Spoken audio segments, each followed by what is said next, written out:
Hello and welcome to the Storyteller channel. In today's story time, I will be reading you a book called The Owl Who Was Afraid of the Dark. The Owl Who Was Afraid of the Dark. Owl lives in a hollow in a tree.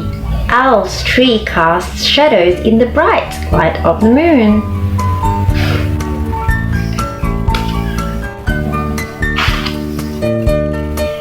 Owl gazes out from her hollow with big round golden eyes. She sees the shiny moon. She sees the bats fly by. She sees the little foxes near their den.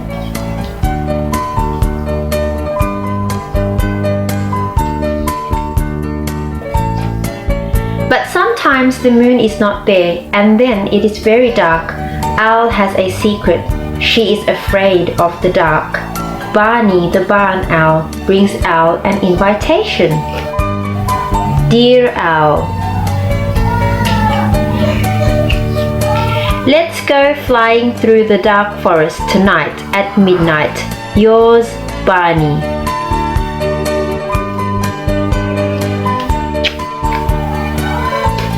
Poor Owl, she would love to go with Barney, but the night is so dark. What might be waiting out there? It is too dark tonight, says Owl. Sadly, Barney flies away.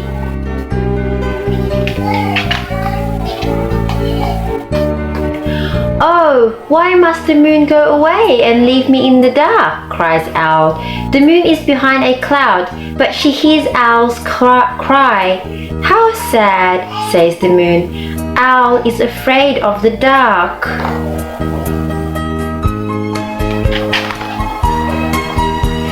The moon glides down to perch in Owl's tree. Owl, she says gently, I am your friend. I watch over you each and every night. But sometimes you are not in the sky, says Owl. The little foxes gaze at the lovely moon.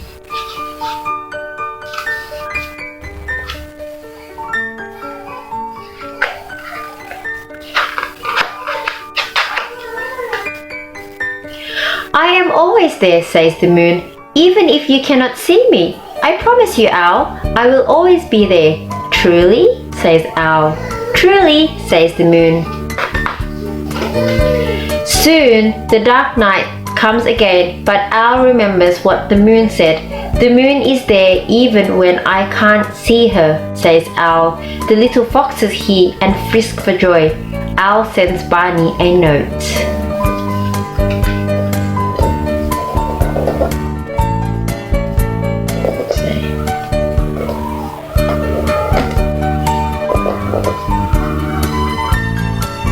Dear Barney, let's go flying through the dark forest. Tonight at midnight, yours, Owl.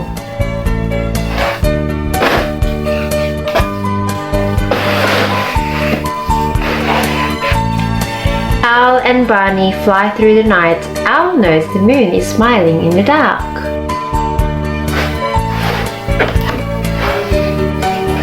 I hope you've enjoyed the story. For more exciting stories, please remember to like and subscribe at the Storyteller channel. Bye for now.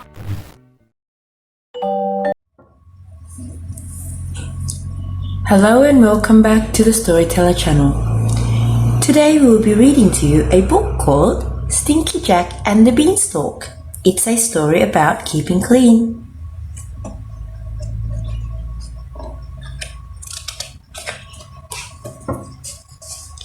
Stinky Jack and the Beanstalk.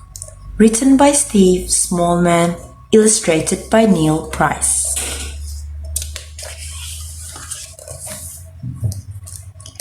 Once upon a time, there was a poor young boy called Jack. He lived with his mum in a tumble-down house in the country. Jack was so lazy he couldn't be bothered to wash. He began to smell so bad that his mum made him sleep in the cowshed. Daisy the cow was not impressed. One day, Jack's mum said, "We've got no money left. Go and sell Daisy and make sure you get a good price for her." but Jack sold the cow for just a handful of beans. His mum was so cross that she threw them out of the window. Overnight, the beans grew into a huge beanstalk. The next day, Mum sent Jack up the beanstalk to pick some beans. Jack climbed higher and higher until he came to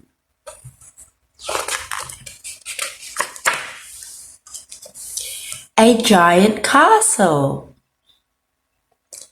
Jack was hungry, so he knocked on the door and asked a kind-looking lady for some food. She let Jack in and gave him a slice of sausage. But then, boom, boom, boom, huge footsteps were heading their way. "Hide before my husband comes," said the lady. So Jack climbed into an empty teapot.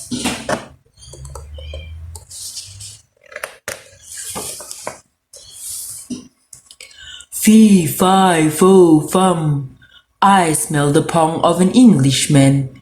Be he alive or be he dead, I wish he was somewhere else instead," roared the giant. "Nonsense," said his wife. "I can't smell anything. Eat your sausages."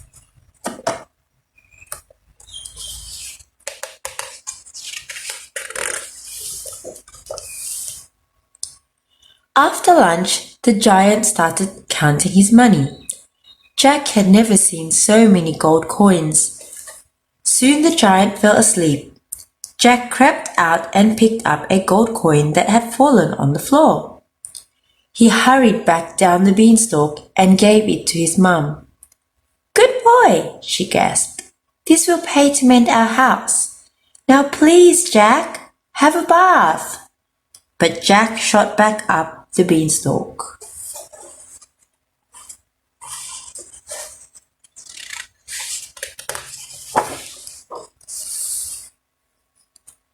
Back at the castle, the giant's wife let Jack back in. But then, "Fee, fi, fo, fum, I smell the pong of an Englishman.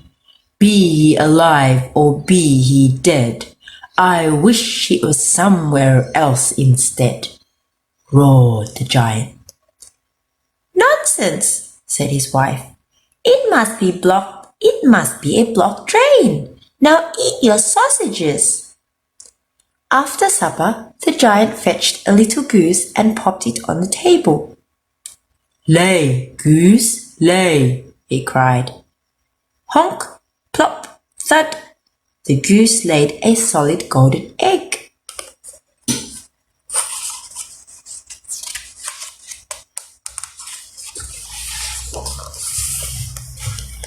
The giant soon fell asleep.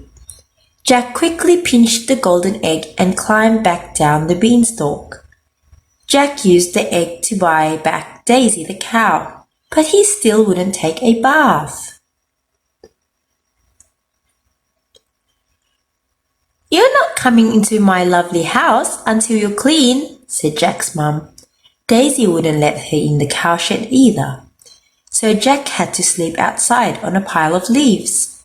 The next day, stiff and achy, Jack climbed back up the beanstalk.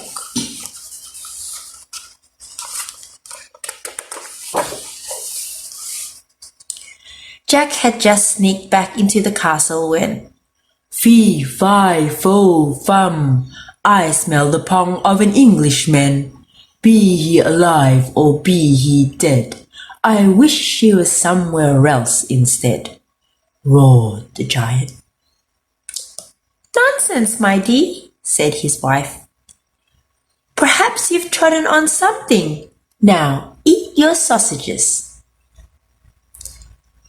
That evening, the giant fell asleep, listening to a magical singing harp. When Jack jumped out of his hiding place, the harp shouted, "Pooh! What a pong!" and woke up the giant.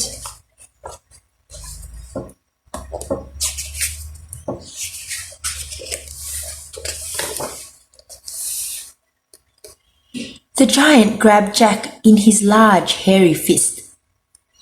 "Please don't eat me," cried Jack. "I don't want to eat you," gasped the giant. "I like having visitors, but only ones who don't stink. Have a bath now." Jack ran to the bathroom. The giant's wife filled a tub with hot soapy water, and at last Jack had a bath. He even washed his hair. He felt wonderful and he smelled delightful. Jack enjoyed himself and decided that washing was fun.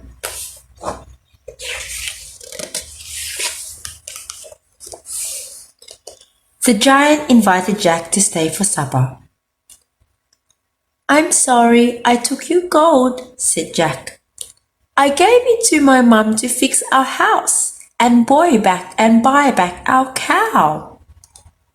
"That's okay," said the giant kindly. "Now eat your sausages." "Do you have sausages for every meal?" asked Jack. "Yes," sighed the giant. "I'd give a big bag of gold for some fresh vegetables." "Really?" said Jack. "Or do you like beans?"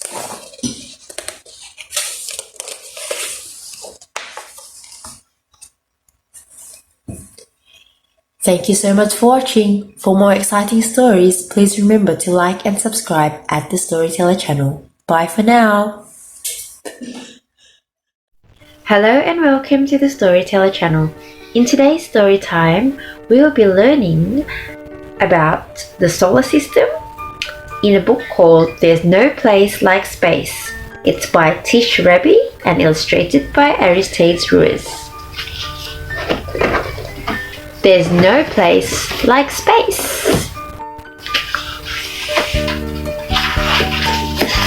There's no place like space. I'm the cat in the hat and we're off to have fun. We'll visit the planets, the stars and the sun. There is no place like space. I will prove it to you. Your mother will not mind at all if I do. Jump in, here we go.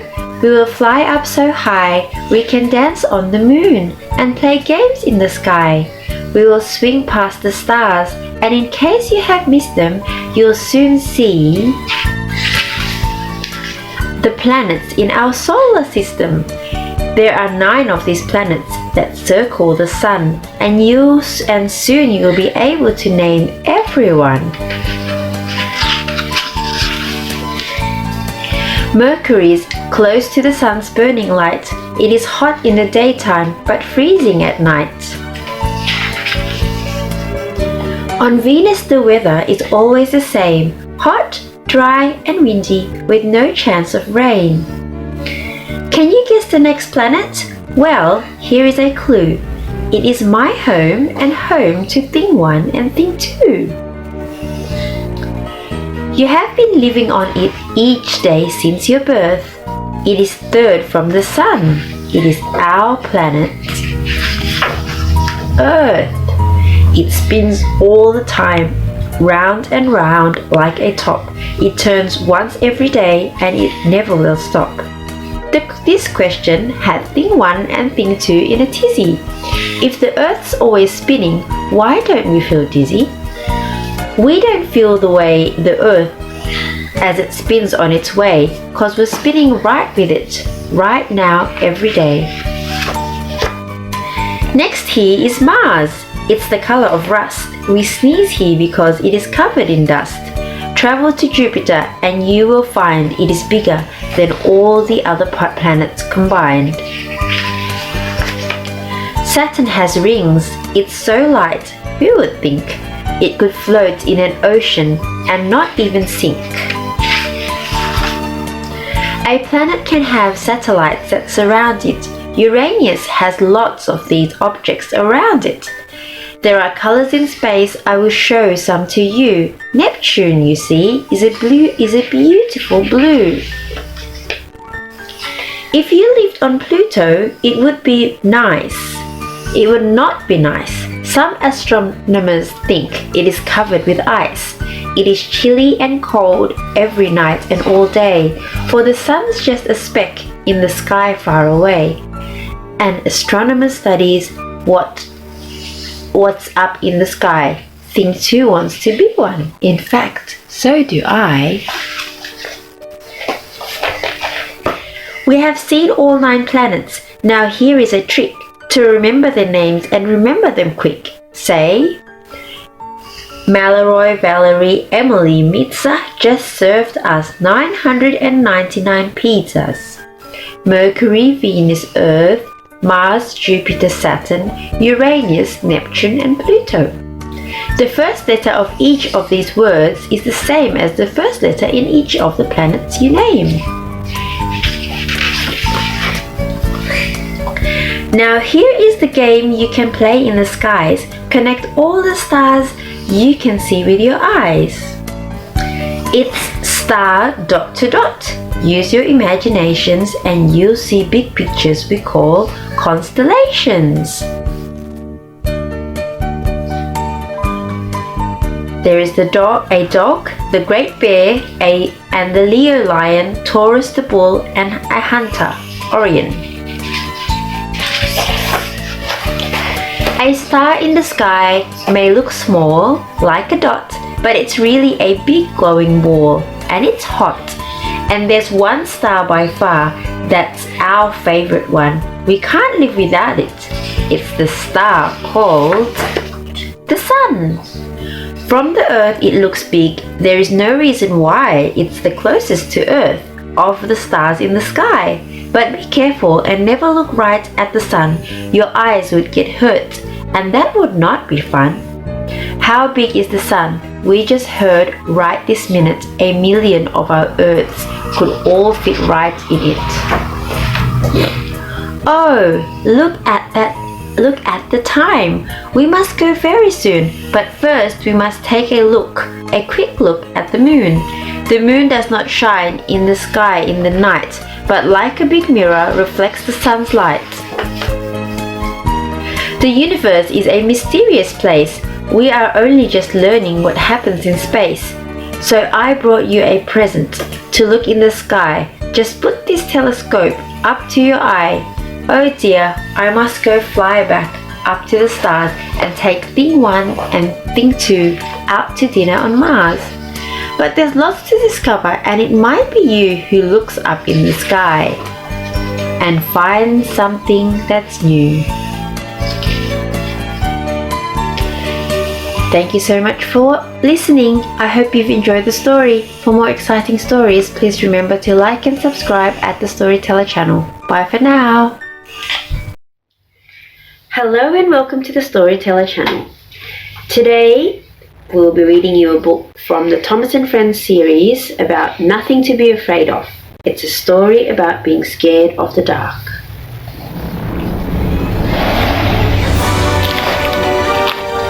Nothing to be afraid of.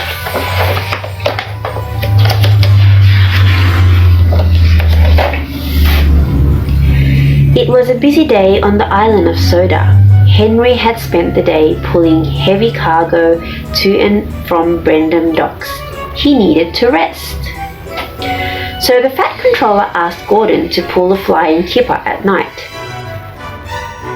The kipper is filled with fresh fish and must get to the mainland before it spoils, the Fat Controller explained. And I'll need you, Gordon, to get it there.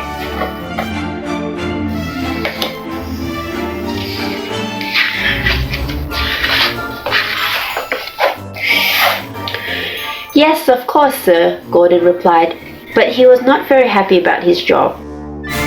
I had a busy day too, he moaned, and now I have to do Henry's nighttime run. It just doesn't seem fair if you ask me. But the real reason that Gordon did not want to pull the flying kipper that night was because he was scared of the dark. Imagine a big, fast, splendid engine being afraid of anything, let alone the dark. Gordon was embarrassed that he was scared.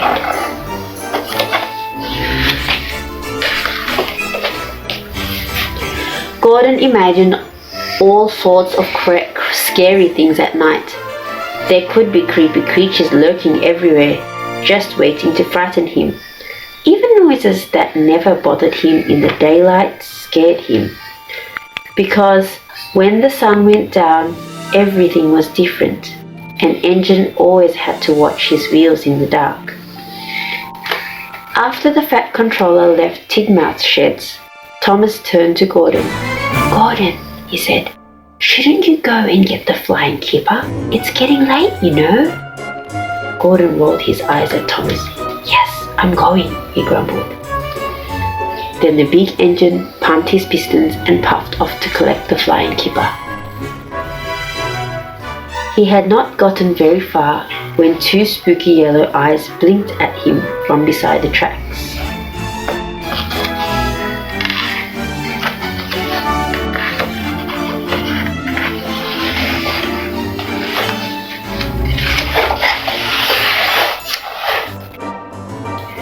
"Fizzing fireboxes," said Gordon nervously. "Steady now.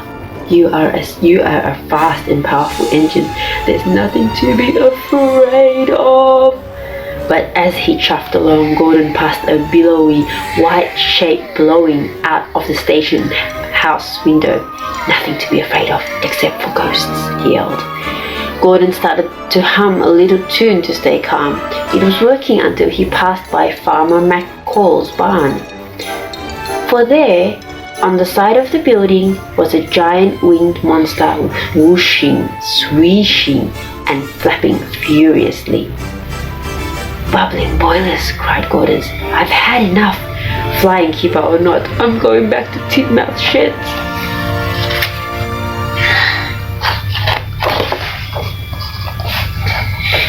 When Gordon arrived at the sheds, Henry looked puzzled.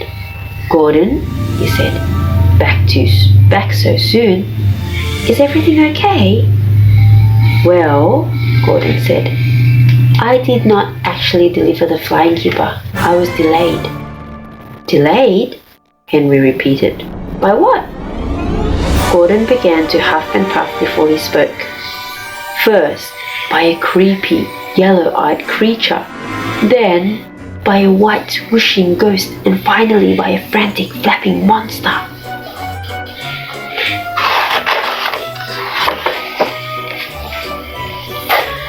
Thomas woke up just in time to hear Gordon talking. "Gordon," said Thomas, "there must be some mistake. I'm sure we can explain everything that you saw." "No, Thomas," Gordon replied. "I'm telling you that there were frightening creatures all along the tracks tonight." Suddenly an idea flew into Thomas's funnel. "Come with me, Gordon," he said. "We'll go get the flying keeper together. I'll show you that there's nothing scary out there."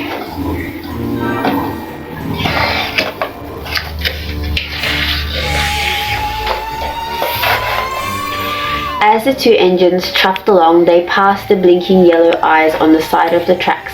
Thomas shined his lamp at the creature. "You see, Gordon," he said, "it's only a fox." Next, the engines passed the station house, looking for Gordon's ghost. Again, Thomas shined his lamp at the window. "Bust my buffers," cried Gordon. "Why, it's just the curtains." The big engine felt silly for feeling scared.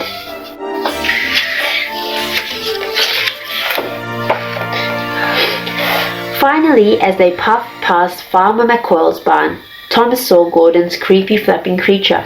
"Your monster is only a scarecrow," said Thomas. The shadows on the side of the barn made it seem really big in the moonlight.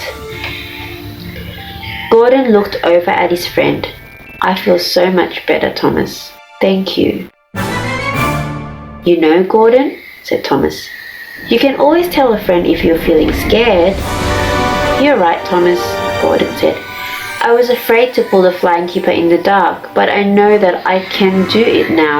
I just needed a little help."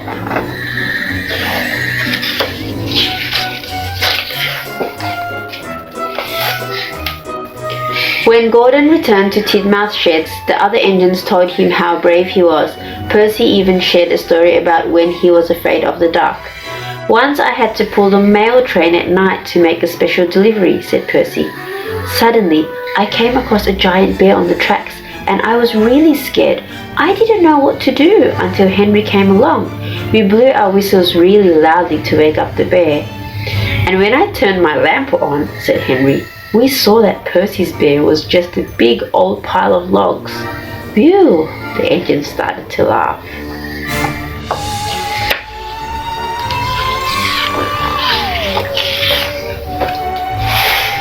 See, said Percy, it's always good to tell a friend and ask for help if you're scared.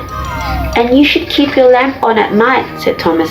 That way you can see what's really out there. Sometimes I even keep my lamp on when I'm back in my shed, said Henry. At last, Gordon closed his eyes and settled in for the night.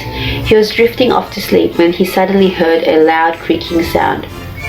Probably just crickets, he said nervously, but I think I'll keep my lamp on, just in case. In no time at all, the big brave engine was fast asleep.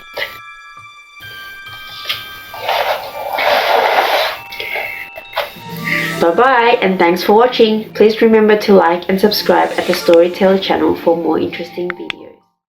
Hello and welcome to the Storyteller channel. In today's story time, I'll be reading you a book called The Wonky Donkey. Words by Craig Smith and illustrations by Katz Coley.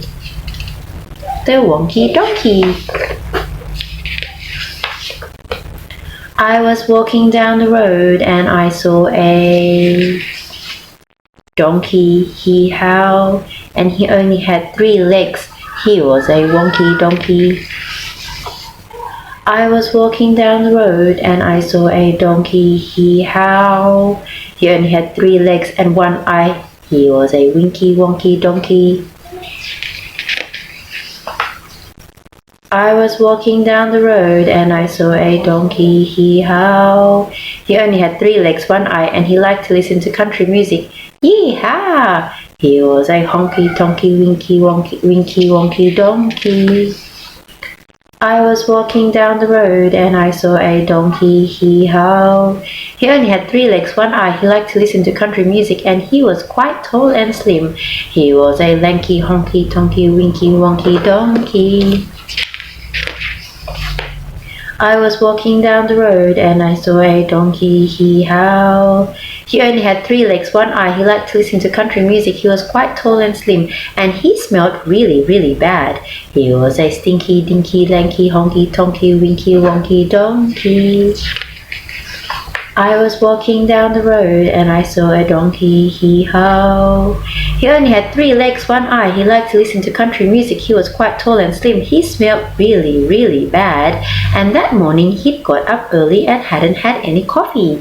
He was a cranky, stinky, lanky, honky, tonky, winky, wonky donkey. I was walking down the road and I saw a donkey. He howled. He only had 3 legs, 1 eye. He liked to listen to country music. He was quite tall and slim. He smelled really, really bad. That morning he'd got up early and hadn't had any coffee and he was always getting up to mischief.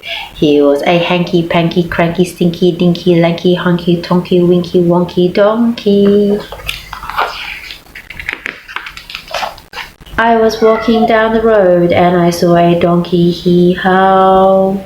He only had 3 legs, 1 eye. He liked to listen to country music. He was quite tall and slim. He smelled really, really bad. That morning he'd got up early and hadn't had any coffee. He was always getting up to mischief, but he was quite good looking. He was a spunky, hanky, panky, cranky, stinky, dinky, lanky, honky, tonky, winky, wonky donkey. I was walking down the road and I saw a donkey. He howled. Thank you so much for listening. For more exciting stories, please remember to like and subscribe at the Storyteller channel. Bye for now. The Pear in the Pear Tree by Pamela Allen.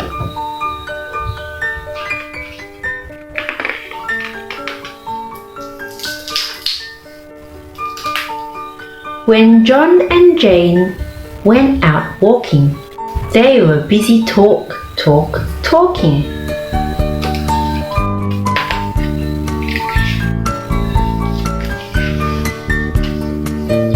Until, "Look," said John, "look up there. I can see a juicy pear." They couldn't reach. They had a try. What will they do? It's up too high.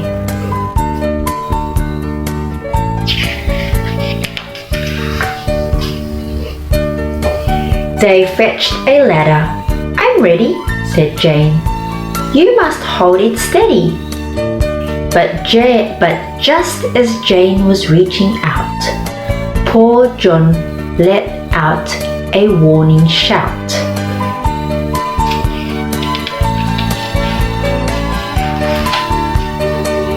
The ladder leaned.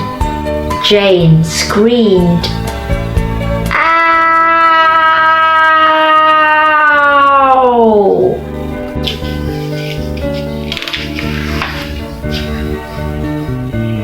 Now clinging to the topmost rung, just like a metronome, she swung back and forth, back and forth.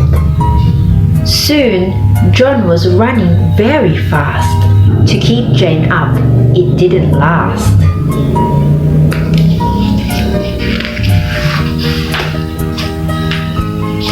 Jane, like a fishing lure, was cast. Ow! Splosh! A bird was sound asleep that day in a pond not far away, when Jane came hurtling from the sky and landed splosh nearby. The startled bird got such a scare, she was shot up in the air. Ark!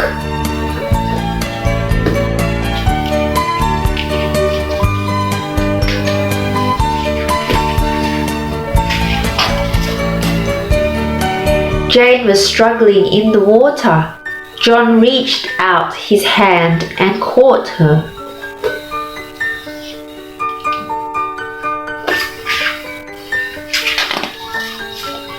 Now Jane was wet with dripping hair, but still they had to have that pear. How will they ever reach up there? How will they ever get that pear? Boing! The bird dropped from the sky and landed on the branch up high.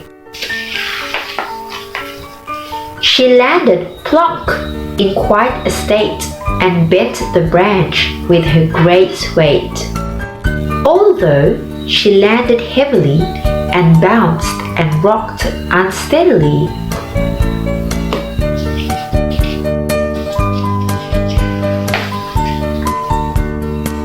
John was able to reach the pear. Now that she was sitting there, the pear was fastened very tight. They pulled and pulled with all their might. Twang! The precious pear came free, and then the bird, as you can see, was catapulted from the tree. She landed splop back in the pond, safe and sound where she belonged.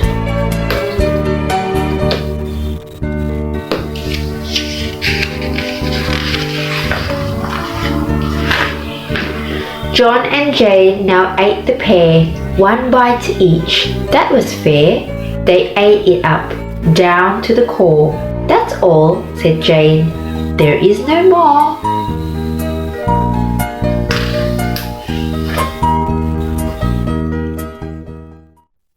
Hello and welcome to the Storyteller channel. In today's story time, I will be reading you a book about a dinosaur. It's called A Dinosaur That Pooped the Bed by Tom Fletcher and Dougie Poynter. It's illustrated by Gary Parsons. The Dinosaur That Pooped the Bed by Tom Fletcher and Dougie Poynter. Illustrated by Gary Parsons. Danny and Dino had nothing to do, so Danny said, "Why don't we watch some cartoons?" But then Danny's mum cast a shadow of gloom. "You can't watch TV till you've tidied your room."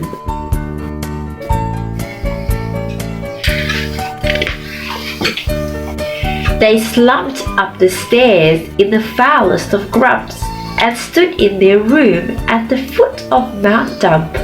"Tidying this mess will take thousands of years," said Danny, whilst desperately holding back tears. Unless they were going to tidy forever, they needed a plan that was clever. And then an idea popped inside Danny's head. "Why clean up this mess? You can eat it instead."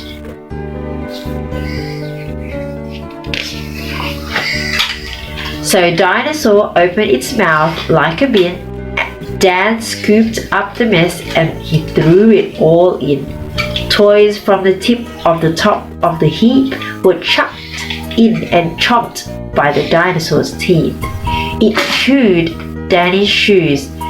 It could not get enough of teddies and cuddly stuff made of fluff. The dinosaur sucked like a humongous hoover, removing the mess like a room mess remover. Vests, pants, and socks and little toy soldiers. Dan laughed as he watched from the dinosaur's shoulders. His fluffy pet hamster, along with its cage, was swallowed in Dinosaur's mess-munching rage. It smashed the CDs, which, on reflection, were far from the greatest of record collections. So Dan didn't mind. It all had to go if they wanted to kick back and watch TV shows. In Dinosaur's head, the bed was a burger, as diamonds would look to the greediest burglar. In one dino bite, the bed disappeared. No mess left in sight. The whole room had been cleared.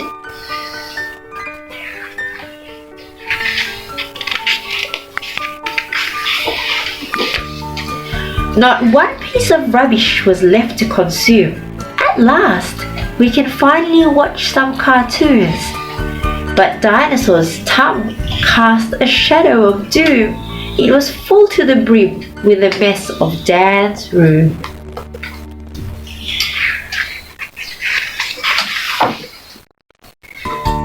Dino was wedged in between floor and ceiling. It couldn't believe how full up it was feeling.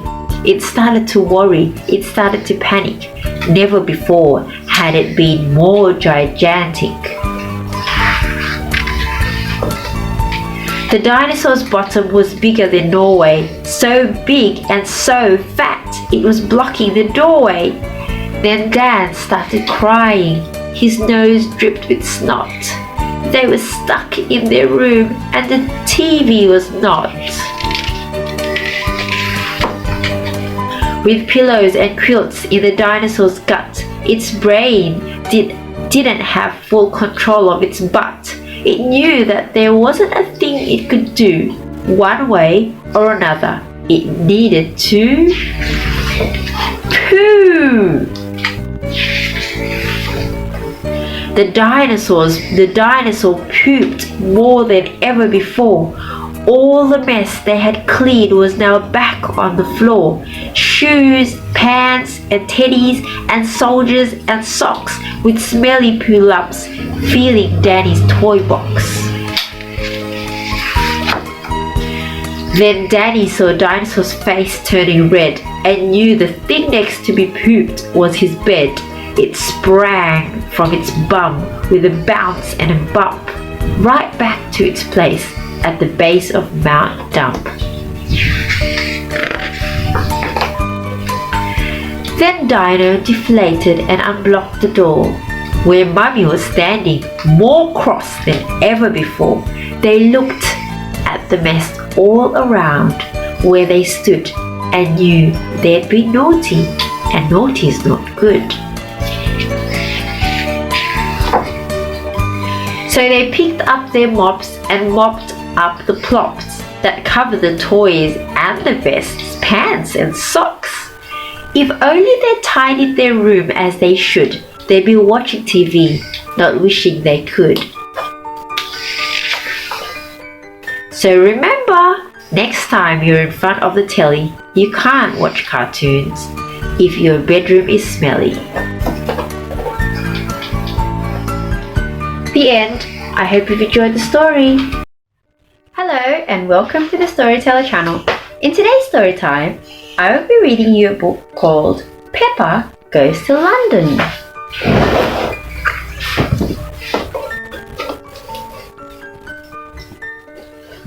Once upon a time, Peppa and her playgroup went on a day trip to London.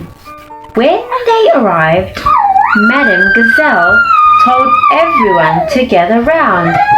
"Children," she said, "this is London." "Wow," gasped Peppa. "It's so busy." London was a very big and very busy city. There was so much to see that Madame Gazelle couldn't decide where to go first.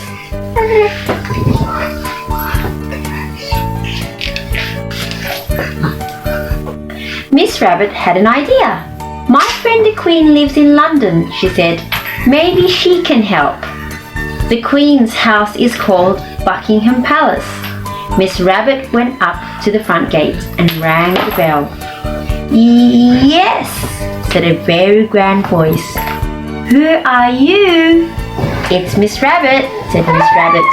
"Ah, come in," the voice said.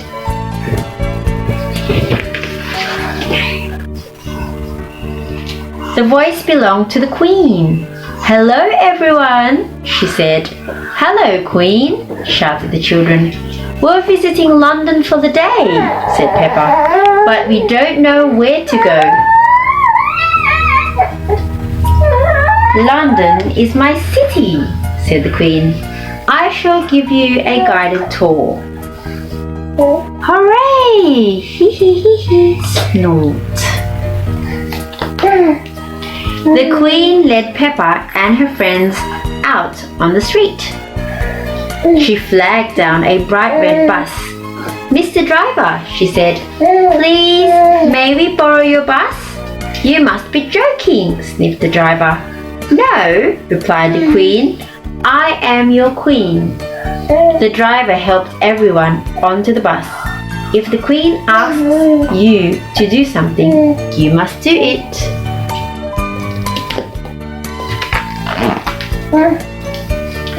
Peppa had never been on a bus like this before. It had stairs in it, she gasped. The Queen showed the children up to the top deck. From up there, they could see everything. "Ting ting," the bus set off. "First stop, Big Ben," said the Queen. The bus stopped in front of Big Ben. "Big Ben is a clock tower," said the Queen. "It helps us tell the time." Edmund Elephant shook his head. "Actually, Big Ben is the bell inside, not the tower itself." Dong, dong, dong. Edmund knew a lot for a little elephant. Edmund was a clever clogs. "That was loud," exclaimed Danny Dog. "That is the sound of Big Ben telling us the time," said the Queen. "It rang 3 times, so it is 3 o'clock. Dong, dong, dong, dong, dong, dong, dong, dong, dong. Pedro Pony had a question. If the clock rang 6 times, would that make it 6 o'clock? "Yes, it would," said the Queen. "And if it rang 100 times," he wondered. "Then it would be broken," said the Queen. "Oh, said Pedro. The Queen drove the bus to Tower Bridge. Stop! Shouted the bridge keeper. You can't cross here. The Queen was not amused. Why not? She asked. I'm sorry, Your Majesty, said the bridge keeper, but a ship needs to pass under the bridge. The ship is coming, said Peppa. It is very tall. It's going to bang into the bridge, shouted Danny Dog. The bridge lifted up just in time. The ship sailed through. Good, said the Queen. Now we can be on our way. Please lower the bridge. The bridge keeper shook her head. Another ship was coming. The Queen wanted to get going. Peppa and her friends couldn't wait around all day. Hold tight, everyone, she cried. Whee! The bus zoomed onto the bridge and then crunk! It got stuck in the middle. Now what do we do? Asked Mr. Rabbit. Everybody move to the front of the bus, ordered the Queen. 1, 2, 3. Go! Shouted Peppa. The bus started to tip and wobble. Creak! Then vroomed down the other side of the bridge. Hooray! The Queen was very good at driving buses.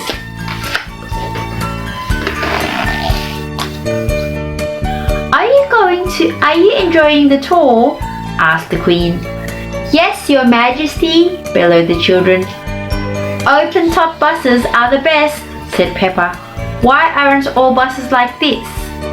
A raindrop fell on her head. Drip, drip, drip, drop, plop. That was why. Children, said Madame Gazelle, open your umbrellas. The bus chugged through the rain to Trafalgar Square. Oh dear, sighed the Queen. What a shame, it is full of puddles. The Queen was right. There were puddles everywhere. She frowned. I think our tour is over. Oh, groaned the children as they climbed off the bus.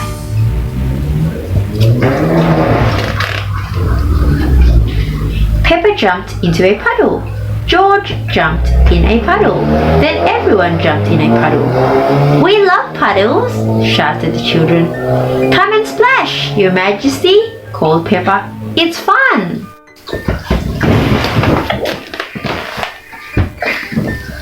Why not? Said the Queen. One is wearing one's boots. The Queen loves jumping in London puddles. Everyone loves jumping in London puddles. The end. Thank you so much for watching. I hope you've enjoyed the story. For more exciting stories, please remember to like and subscribe at the Storyteller channel. Bye for now.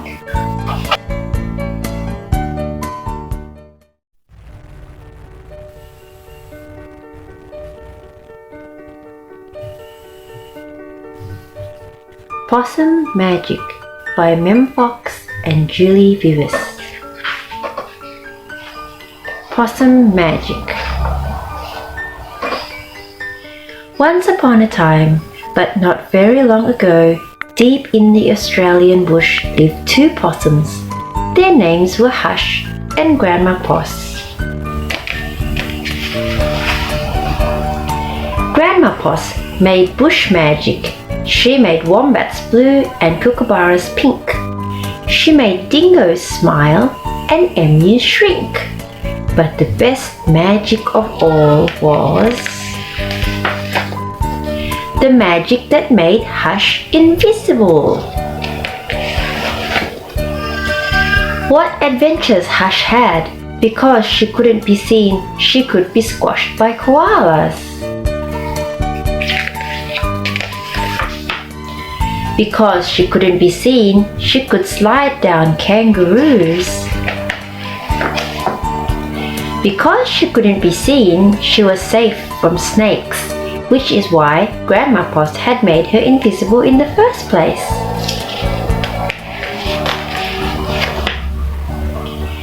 But one day, quite unexpectedly, Hush said, "Grandma, I want to know what I look like.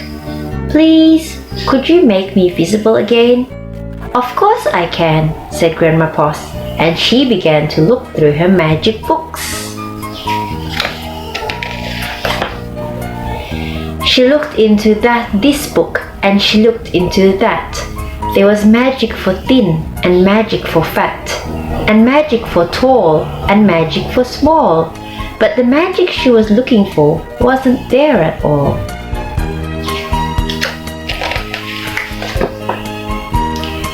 Grandma Poss looked miserable. "Don't worry, Grandma," said Hush. "I don't mind." But in her heart of hearts, she did.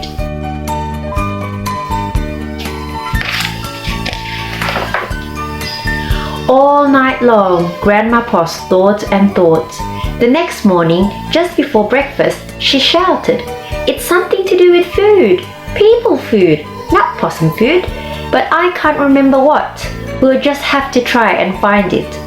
So later that day, they left the bush where they'd always been to find what it was that would make Hush be seen. They ate Anzac biscuits in Adelaide, Mornay and Minties in Melbourne, steak and salad in Sydney, and pumpkin scones in Brisbane. Hush remained invisible. "Don't lose heart," said Grandma Poss. "Let's see what we can find in Darwin."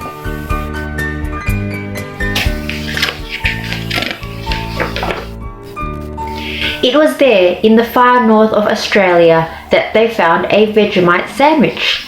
Grandma Poss crossed her claws and crossed her feet. Hush breathed deeply and began to eat. "A tail! A tail!" shouted both possums at once, for there it was, a brand new visible tail. Later, on a beach in Perth, they ate a piece of pavlova. Hush's legs appeared. So did her body. "You look wonderful, you precious possum," said Grandma Poss. Next stop, Tasmania, and over the sea they went.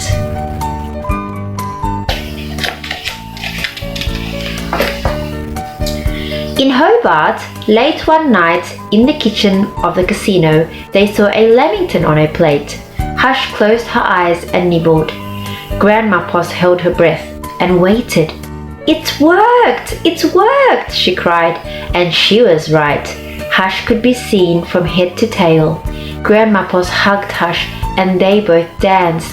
"Here we go round the lamington plate till early in the morning." From that time onwards, Hush was visible, but once a year, on her birthday, she and Grandma Poss ate a Vegemite sandwich, a piece of pavlova, and half a lamington, just to make sure that Hush stayed visible forever. And she did.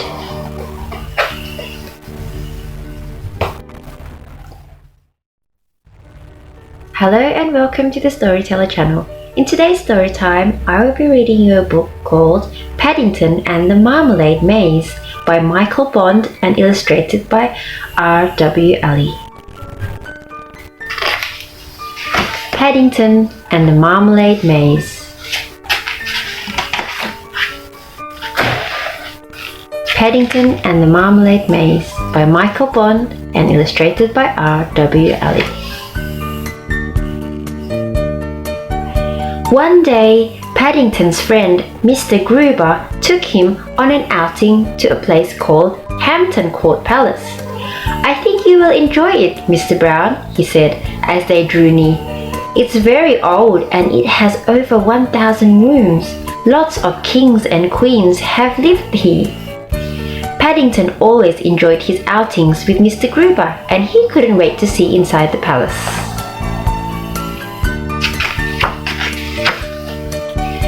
As they made their way through an arch, Mr. Gruber pointed to a large clock. "That's a very special clock," he said. "It not only shows the time, it tells you what month it is. Perhaps we should hurry, Mr. Gruber," said Paddington anxiously. "It's 1/2 June already."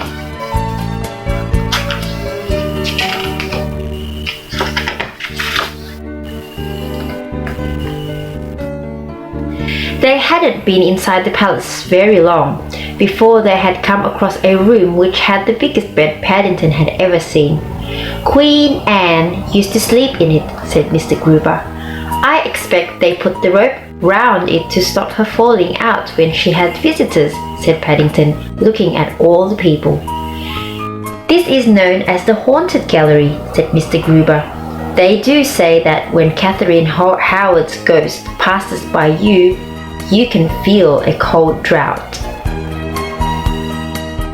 Paddington shivered. "I hope she's got a duffel coat like mine," he said. Mr. Gruber took Paddington to see the kitchen next. "In the old days, they used wood fires," he explained. "That's why there is such a high ceiling. There was a lot of smoke." "I was hoping they might have left some royal buns behind," said Paddington, licking his lips. "Talking of buns," said Mr. Gruber, "I think it's time we had our lunch."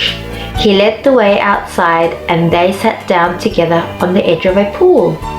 As Paddington opened his suitcase, he accidentally dropped one of his sandwiches into the water.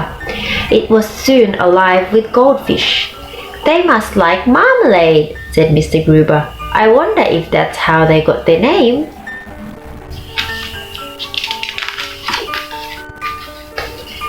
When they had finished the sandwiches, Mr. Gruber took Paddington to see the grapevine. "It's very famous," he said. "Every year they pick over 500 bunches of grapes.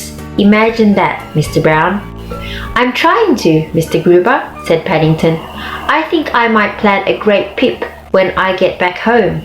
Mr. Gruber chuckled. "I'm afraid you will have a long wait, Mr. Brown," he said. "That vine is over 200 years old."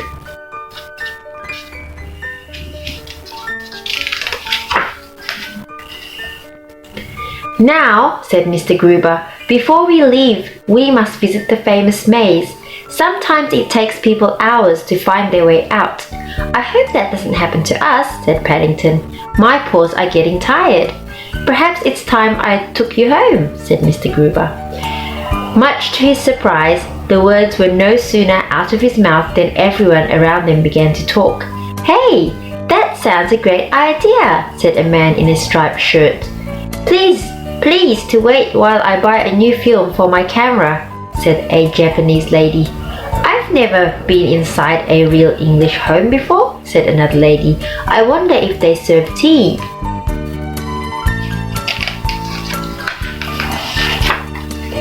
"Oh dear," whispered Mr. Gruber. "They must think I'm one of the guides. What shall we do?" "Mrs. Bird won't be very pleased if they all follow us home," exclaimed Paddington. "She only has a small teapot." Then he had an idea. "Follow me," he called. "I think perhaps we ought to go in the maze after all. Are you sure we are going to do the right thing?" gasped Mr. Gruber as he hurried on behind. "Bears are good at mazes," said Paddington. "You need to be in the darkest Peru. The forests are very thick." And sure enough, before Mr. Gruber had time to say any more, Paddington led the way out, leaving everyone else inside. "However did you manage to do that, Mr. Brown?" gasped Mr. Gruber. Quickest visit I've ever seen," agreed the man in the ticket office. "I used marmalade chunks to show where we had been," said Paddington. "It's something my Aunt Lucy taught me before she went into the home for retired bears." "But I thought you had eaten all your sandwiches," said Mr. Gruber. "I always keep a spare one under my hat in case I have an emergency," said Paddington. "That's something else Aunt Lucy taught me. She'll be very pleased when she hears." And he stopped at a kiosk to buy a picture postcard so that he could write and tell her all about his day out. That night, when he went to bed, as well as the postcard and a pen, Paddington took some rope. "It's something Queen Anne used to do," he announced. "I've a lot to tell Aunt Lucy and I don't want to fall out of bed before I've finished."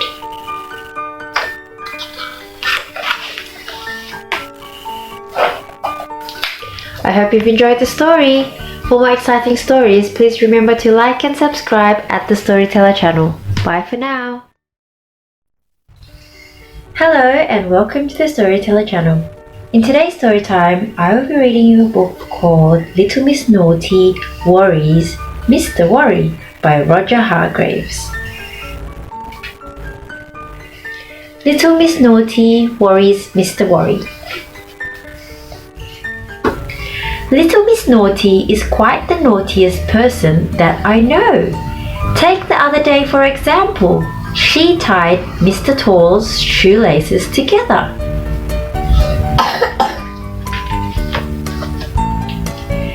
And she took Mr. Dizzy into the maze and left him there.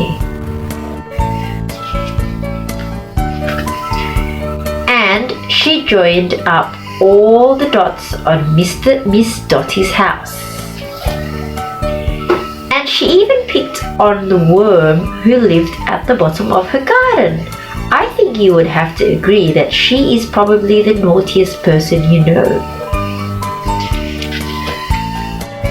Then one day, Little Miss Naughty met Mr. Worry. Now, Mr. Worry is the sort of person who worries about everything. Absolutely everything. Let's have some fun, suggested Miss Naughty, after they had introduced themselves.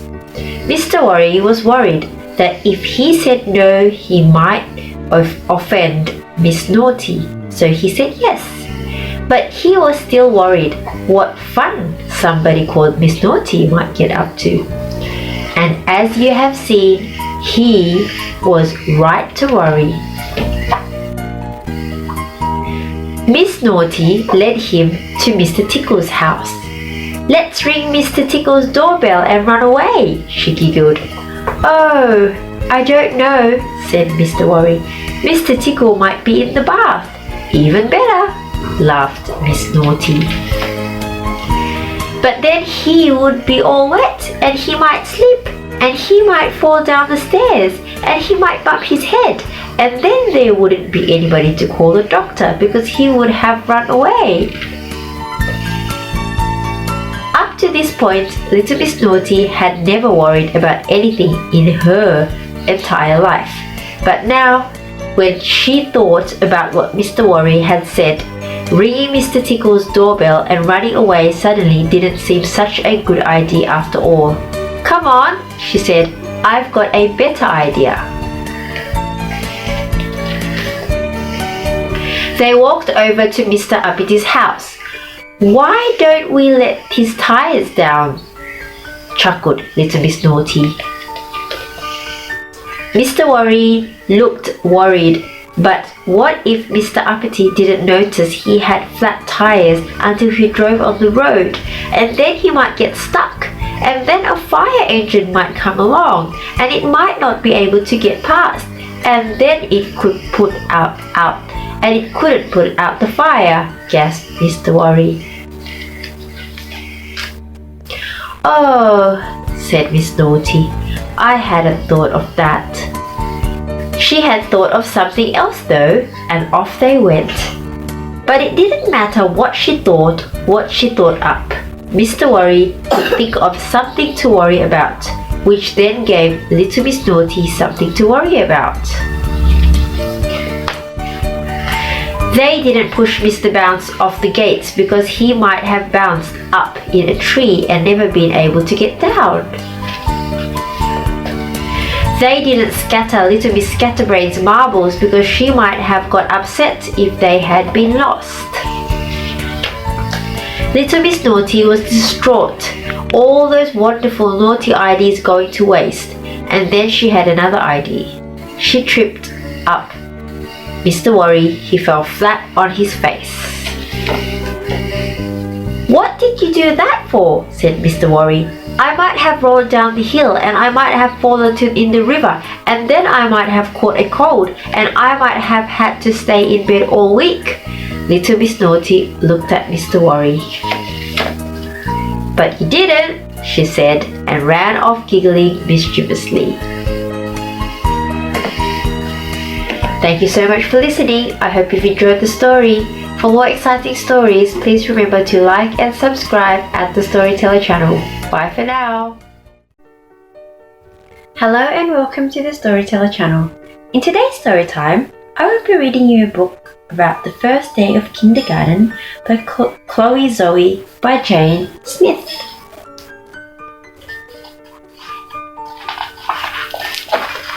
It's the first day of kindergarten, Chloe Zoe by Jane Smith. It's the first day of kindergarten. Kindergarten is a place to discover and learn exciting things with a teacher and a class full of new and old friends. Mummy and Daddy told me in kindergarten I will get to learn my ABCs and 1, 2, 3s, sing and play, and read and write.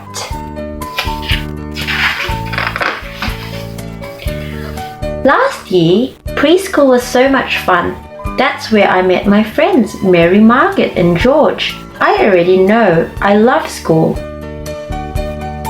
This year I have a new, bigger backpack with a matching lunchbox. I'm all ready.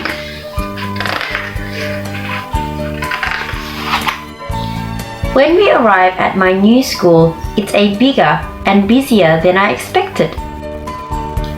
There are so many kids, big and little, getting dropped off. My belly does a nervous somersault. I wish I was old enough to go to school like you, says my little sister Sophie. You will be old enough soon, I say. I smile at her bravely. I say goodbye to my family once I see my friends, Mary, Margaret and George, standing outside the 2 kindergarten classrooms. One classroom is called the Sunshine Room and the other is the Rainbow Room. I wave hello to my friends. Mary Margaret waves back, but she looks really upset.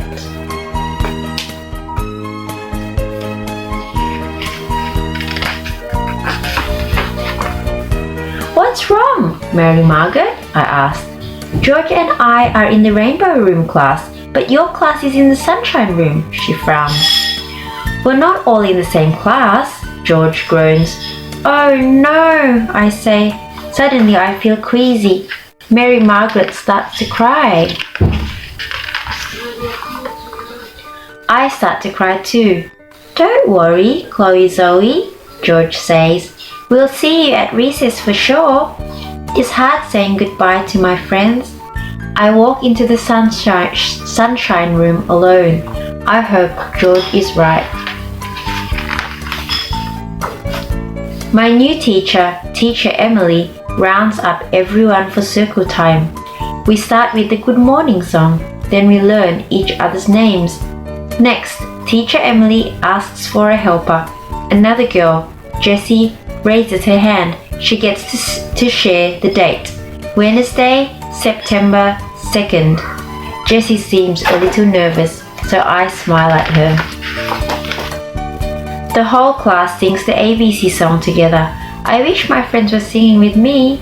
George always forgets the letter K and Mary Margaret always sings the loudest. I miss them.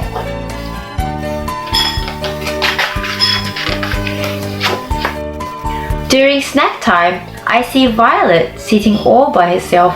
Violet and her twin sister, Vivian, were in my preschool last year. Vivian must be in the Rainbow Room. I join Violet as she smiles.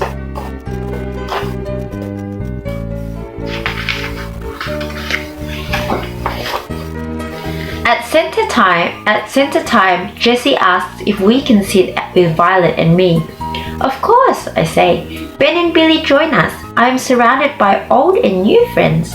We practice counting shapes and writing numbers.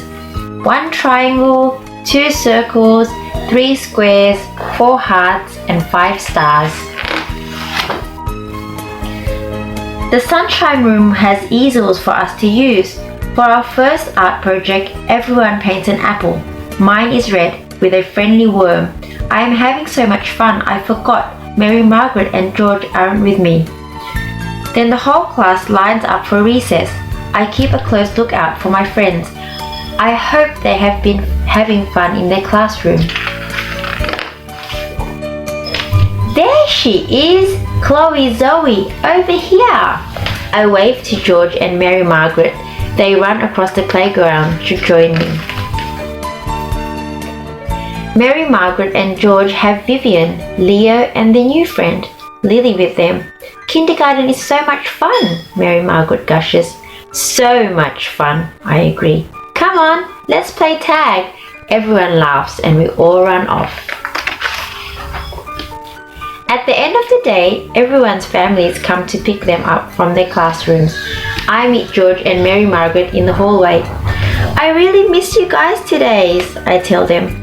We missed you too, Mary Margaret says, but somehow kindergarten was even more fun than preschool. Awesome, says George. This is going to be the best school year ever. Happy first day of kindergarten, everyone! I cheer.